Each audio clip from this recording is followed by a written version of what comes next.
எல்லோரும் சந்தோஷமாக இருக்கீங்களா? நல்லா இருக்கீங்களா? எல்லாருக்கும் வணக்கம். இன்றைக்கி நம்ம எதை பற்றி பேச போகிறோம்னா மருத மரத்தை பற்றி பேச போகிறோம். இது பார்த்திங்கன்னா ஏன் வந்து ஆன்மீகமும் மூலிகையும் பற்றி சொல்கிறேன்னு சொன்னால், அந்த மருத மரமும் ஆன்மீகமும் கலந்து ஒரு மூலிகை தன்மை கொண்டது சொல்கிறோம். இந்த மருத மரமானது எதுக்காக பயன்படுத்தலான்னா, உயிரே போதுன்னா கூட அந்த உயிரை தடுத்து நிறுத்தக்கூடிய தன்மை வாய்ந்தது தான் அந்த மருத மரம். உதாரணத்துக்கு இந்த கதையை முழுசாக கேளுங்க, அப்போ தான் உங்களுக்கு சிலதெல்லாம் புரியும், இல்லைன்னா புரியாது. சரி, அப்புறம் பார்க்கலாம் அப்படின்னு நினச்சா நீங்கள் வந்து காலம் கிடைக்கும் போது, நேரம் கிடைக்கும் போது நீங்கள் வந்து பாருங்கள். தள்ளி விட நினச்சா தள்ளி விடுங்க, ஒன்றும் பிரச்சனை கிடையாது. இதில் எல்லாருமே தெரிஞ்சுக்கணுன்றதுக்காக தான் சொல்கிறேன். இது வந்து ஆன்மீகம் கலந்து மூதாதையர்கள் என்ன சொன்னாங்கன்றதை முதல்ல நான் சொல்லிடுறேன். அப்புறம் இது மருத்துவ சார்ந்து எதுக்கு பயன்படுத்துன்றதை நான் அப்புறம் சொல்கிறேன் தொடர்ச்சியாக. முதல்ல வந்து ஆன்மீகம் சார்ந்து சொல்கிறேன். இப்போ பார்த்தீங்கன்னா பெரியவங்களாம் சொல்லுவாங்க, இடி இடிக்கும், இடியும் மின்னலும் இடிக்கும் போது அர்ஜுனான்னு சொல்லு. அப்போது வந்து இடியும் மின்னலும் உடனே அர்ஜுனை வில்லு அம்பு எடுத்துன்னு வந்து நேராக அம்பு வானத்தில் விட்டு இடி நிறுத்திடுவான் அப்படின்றதுக்காகலாம் சொல்லலை. அர்ஜுனான்னு சொன்னால் இடி நின்றுடும். நீ ஏன் பெரியவங்க சொன்னாங்க தெரியுமா? முதல்ல அது யாராவது கண்டுபிடிச்சிருக்கீங்களா? தெரியும் எதுக்காவது ஏன் அதை மாதிரி நம்ம சொல்கிறோம்? ஏன் இடியும் மின்னலும் இடிக்கும் போது அர்ஜுனன் பேரை சொன்னால் இடி நிற்கணும் பெரியவங்க சொன்னாங்க அப்படின்ற ஒரு தடவை யோசிச்சதில்லை. ஏதோ குழந்தைங்களுக்கு சொல்லுவாங்க, அர்ஜுனன் பேரை சொல்லுப்பா, இடி இடித்தா வந்து நின்றுடும் அப்படின்னு சொன்னாங்க. இதோட காரணம் என்ன தெரியுங்களா? முதல்ல நான் சொல்கிறேன். அர்ஜுனான்னு சொல்லும் போது முதல்ல இடி இடிக்கும் போது என்ன ஆகுன்னா காது அடைப்பு ஏற்படும். இடி இடித்தா என்ன ஆகுன்னு சொன்னால் காது அடைப்பு ஏற்படும். காது அடைப்பு ஏற்பட்ட உடனே வந்து மூச்சுத்திணறல் கூட நடக்க வாய்ப்பு உண்டு. அதனால தான் சில பேர் இடி இடிக்கும் போது அதிர்ச்சியில் உயிர் போடும். காது தான் முதல்ல அடைக்கும். மூச்சு அடைக்கிறத விட காது அடைக்கும் போது மூச்சு நிற்கும். அந்த சக்தி வாய்ந்தது அந்த இடி மின்னலுக்கு. சில பேர் அதை தாங்கக்கூடிய சக்தி காதுக்கு இருக்காது. காது ஒயின்னு அடைச்சிக்கும். அப்போ பெரியவங்க சொல்லுவாங்க, அர்ஜுனா சொல்லிடான்னு அந்த குழந்தை கிட்ட அம்மாவோ அப்பாவோ ஆயாவோ தாத்தாவோ சொல்லுவாங்க. அப்போ ஏன் அந்த அர்ஜுனா சொல்கிறேன்னா, அப்படி சொல்லும்போது அருன்ற வார்த்தை இந்த நாக்கு மேல் தாடையை தோடும் அருன்னு. அப்போ ஜூன் அப்படி சொல்லும்போது நான் வந்து ஜூனை வாய் குமிஞ்சு நின்று முன்னாடி வரும்.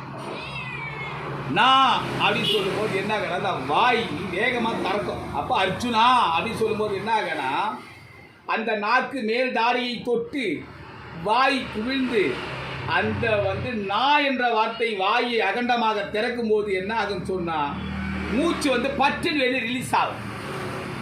அதனால தான் அந்த அர்ஜுனான்ற வார்த்தையை சொல்ல சொன்னாங்க.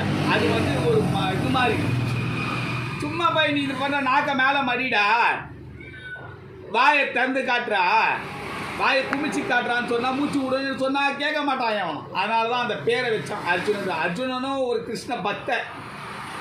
சரி, அவனோட பக்தன்றதுனால, கிருஷ்ணனோட பக்தன்றதுனால அவன் பேரை சொன்னால் இந்த இடித்தாங்கல்லேருந்து விலகி செல்லும் அப்படின்றது தான். இடி விலகி செல்லாது, அதில் ஏற்பட்ட பாதிப்பானது விலகி செல்லுன்றது தான் இந்த புராணத்தில் சொல்லப்பட்டது. இதுதான் முதல் கதை. இடிக்கு ஏன் அர்ஜுனன்னு பேர் வந்தது, அர்ஜுனா பேர் சொன்னாங்கன்னா இதுதான் முதல் கதை. சரிங்களா? இப்போ இவ்வளோ கதை சொல்லிட்டேன். மீதி மருத்துவத்தை பற்றி சொல்லும் போது எவ்வளோ நேரம் எடுக்கும்? உங்களுக்கு போர் அடிக்க தள்ளிடுவீங்க. வேறு என் கதை அப்படி தான் சொல்லி தான் ஆகணும், வேறு வழி இல்லை. இப்போ பாருங்கள், அதுக்கு தான் அது அர்ஜுனான்னு பேர். ஏன் இந்த கதையை சொன்னோன்னு சொன்னால், இந்த மருத மரத்துக்கு அர்ஜுனான்னு ஒரு பேர் உண்டு. மருத மரம் என்னோட இல்லை, அதனால் மருத மரத்தோட பட்டை வச்சுருக்கேன். இங்கே பாருங்கள், இந்த பட்டை மருத மரத்தோட பட்டை. இது ஆங்கிலத்தில் சொல்லுவாங்க அர்ஜுனான்னு பேர். ஆங்கிலத்தில் வடநாட்டில் வடமொழிகள்லாம் வடநாடுன்ற வெளிநாட்டில் பார்த்தீங்கன்னா ஆங்கிலத்தில் பேர் பார்த்தீங்கன்னா அர்ஜுனான்னு உண்டு. அதனால தான் மருத மரத்துக்கு அர்ஜுனான்னு பேர் உண்டு. ஏன் அந்த அர்ஜுனான்னு நம்ம சொல்கிறோன்னு சொன்னால் அதுக்காக அந்த கதை சொன்னேன். இப்போ இந்த மருத மரத்தோட கதையை சொல்கிறேன் கேட்டுங்க. இந்த அர்ஜுன் மரம்ன்றது மருத மரம் நம்மளோட ரத்த நாணல்களெல்லாம் சுண்டி ரத்தத்தை எங்கெல்லாம் கட்டை செஞ்சு அடைப்பு ஏற்படும், ரத்த கட்டி ஏற்பட்டு அடைப்பு. மேக்சிமம் பார்த்தீங்கன்னா பிளட் ப்ரெஷர், ரத்த அழுத்தம் சொல்லுவாங்க. இந்த ரத்த அழுத்தத்தை வந்து உடனடியாகவே சரிப்படுத்துவார். அது சப்போஸ் ஹை வோல்டேஜ் மாதிரி ஹை ப்ரெஷரு லோ ப்ரெஷர் சொல்கிறீங்க இல்லைங்களா, டெய்லியுமே இந்த மருதம் பட்டியை பொடி பண்ணி, இல்லை பொடி பண்ணனா இது வந்து கொதிக்க வச்சுன்னா ரத்த கலரில் ஆகும், சாய கலர். அதுதான் பவுனுக்கு பார்க்கத்தான் மறந்து இருக்குது. தண்ணியில் போட்டிங்கன்னா ரத்த கலரில் வரும் அந்த தண்ணி. நல்லா கொதிக்க வச்சு சுண்ட வச்சு ஒரு 200 ml காலையில் சாப்பிட்ட பிறகு கூட வெறும் வயிற்றில் குடிக்க தேவையில்ல அவசியம் இல்லை. சாப்பிட்டு முடிச்சுட்டு உணவு வந்துட்டு அதுக்கப்புறம் ஒரு 10 மணி போல் காலையில் ஒரு டம்ளர் குடிங்க, சாயந்தரம் ஒரு டம்ளர் குடிங்க. எப்படி இருக்குன்னு பாருங்கள். இந்த எப்பேற்பட்ட ப்ரெஷராக இருந்தாலும் கண்ட்ரோல் பண்ணக்கூடிய தன்மை வாய்ந்தது தான் அந்த மருத்துவத்துக்கு உண்டான மகத்துவம். சப்போஸ் நமக்கு அந்த மருதம் மரம் நமக்கு கிடைக்காது. நாட்டு மருந்துகளில் போய் தான் அந்த பட்டையை வாங்கி நம்ம பண்ணணும். பட்டையை வாங்கி நம்மளால் அதை ப்ராசஸ் பண்ண முடியல, ரொம்ப டிலே ஆகுது சொன்னால் இந்த மாதிரி பாருங்கள், பேக்கெட்டில் மருதம் பட்டை சூரணத்தை அரைச்சி அடைக்கப்பட்டிருக்கும். இந்த பாருங்கள், இந்த பவுடரே பார்த்தீங்கன்னா கலரே பிங்க் கலரில் இருக்கும். தண்ணியில் போட்டால் ரத்த கலரில் மாறும். இதை ஒரு ரொம்ப எடுத்துக்க முடியாது, ஒரு 5 கிராம் அளவுக்கு தான். 5 கிராம் அளவுக்கு ஒரு 200 ml சுடுதலில் 300 ml போட்டு சுடுதலில் போட்டு கொதிக்க வைக்கும்போது அது காய்ச்சதுன்னா 200 ஆகிடும், எவாப்ரேட் ஆகும்போது. அந்த மாதிரி இந்த இப்போ சூரணத்தை வந்து நீங்கள் வந்து கொதிக்க வச்சு காலையில் 10 மணி அளவுக்கு டைம் குடிக்கும். காலையில் குடிக்க முடிஞ்சால் வெறும் வயிற்றில் குடிக்க முடியாது. எனக்கு ஒரே வயிற்றில் குடிக்கும்போது சில பேர் கோமட்டு தின்னுவீங்க, பசிக்கலே இருந்தீங்க. அதனால் சாப்பிட்டு முடிச்சுட்டே குடிங்க, ஒன்றும் பிரச்சனை இல்லை. 10 மணிக்காக குடிங்க.